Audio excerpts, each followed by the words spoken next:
So HughFest is a festival that was created by Hugh Masekela 11 years ago, supported by Assupol. So we are very grateful for that relationship that has been going on for 11 years. HughFest is supposed to be an intergenerational conversation between the young and the old generation in terms of musically, and that's why you saw Mahotella Queens being followed by Zoe Modiga. That's why you saw Khaya Mahlangu collaborating with Nhlanhla, and that's why you saw Selolwane collaborating with Dato Seiko. That was very important to Hugh because he's famously known to collaborate with Black Coffee, with Thandiswa Mazwai, with Mafiki Zolo, and as you can see the t-shirt I'm wearing also with Nelson Makamo, who is a young artist in his own right. And today was amazing. It was festive, it welcomed December, and what it also means is really bringing that intergenerational collaboration. Our children were here, our grandmothers were here, our aunts were here, our mothers were here, and we were also here, and our children. So that really is the point of it. It has no borders and it has no age, and it's a celebration and it recognizes our heritage. Today we have an intergenerational conversation, an intergenerational vibe. A man that was all proud to be African, that was proud about our heritage, that was proud about our music, that was proud about our food, our culture, what defines us as Africans. Bra Hugh Masekela, the man that made me fall in love with broadcasting, telling our stories in song, because there is a message in the music.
Bra Hugh, I worked with him for many years, and we had such a good relation in terms of just the playing.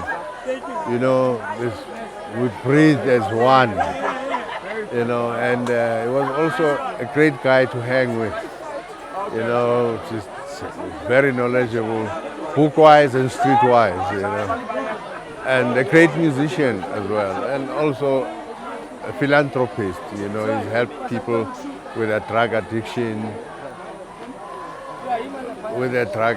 and he's helped a lot of young musicians to, you know, to push them in their careers, you know. And he strokes all the musical genres. You know, he worked with Thandiswa Mazwai, he worked with, you know, Black Coffee, and, you know, so his music and his ideas were eclectic, very worldwide. Well, when I hear about this festival, has been going on for what, some 12 years now? And it's like, he was instrumental in getting it off the ground. Like, he was still around, and and I was saying to Pula, yes, the guy was, but everything that he wanted to see or would have liked, he was actively making it happen. Obviously they say, but you work too much, but he is not a person that was going to wait on another person to make his dreams come true, and we can learn a lot from that. Like, he really motivated me, even about myself and who I am. He unlocked so much, like the African monster in me, he's the guy that unlocked that. He said, no, just go, just. I'm like, yeah, but he's just, just go. Don't want to hear excuses, and a lot of the stuff I apply in my own life, and a lot of positivity, and these days we hear a lot of like, no, he has a problem, yeah, it's like people want to bring us to problems all the time. But, stuff the problems. There's too much problems, and we don't know about, our solutions and what it is that we want, So an extremely amazing person, and obviously in his later years, just that experience that came with not only the years, but just what he had gone through and what he's seen it all, And to have been one of the closest people to his heart was only an honor, and I'll always cherish that, and I can never feel too sad. It's just sad that, sad that he's not around, but he was so much more of a gain to me than pain. What's important is to keep the legacy alive. So it's great that the next generation is keeping the legacy alive, because it was his dream to put everybody together, because I call it branches of the same tree. Whether it's jazz, whether it's kwaito, whether it's R&B or Afro soul or whatever you may call it. It's all music. And if it's beautiful, there's nothing else to it. It's just beautiful. So I think this exemplifies his spirit, his ideas, his philosophy, and his legacy. This is my third time being a part of the Hugh Festival. The first time I had the luck of performing while Bra Hugh was still alive. It's so beautiful to be an artist who believes in the culture and the legacy of our cultural icons, and to be able to show them love and to continue their legacy. So I'm honored to be here, I'm proud to be here, and I hope I'm here in this lineup for very many years. Here we are, young and old.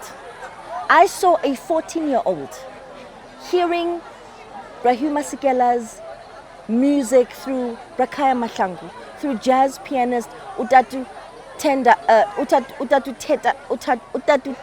Tete Mbambisa, Nhlanhla Mahlangu, with Khaya Mahlangu, Dato Selolwane, coming together, TKZee coming together to celebrate a man that was a vibe, a man that was proud of his tradition, a man that was not ageist. Bra Hugh was not ageist. He was a vibe. He walks into a room and he's a vibe.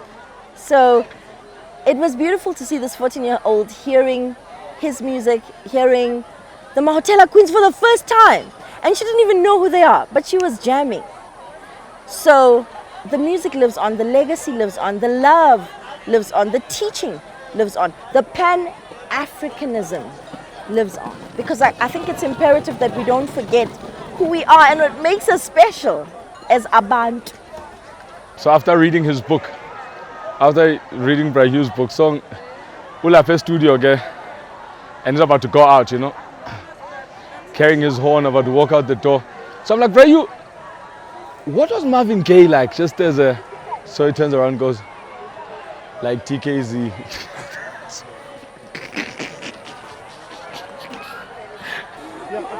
We used to call him Bra Hugh.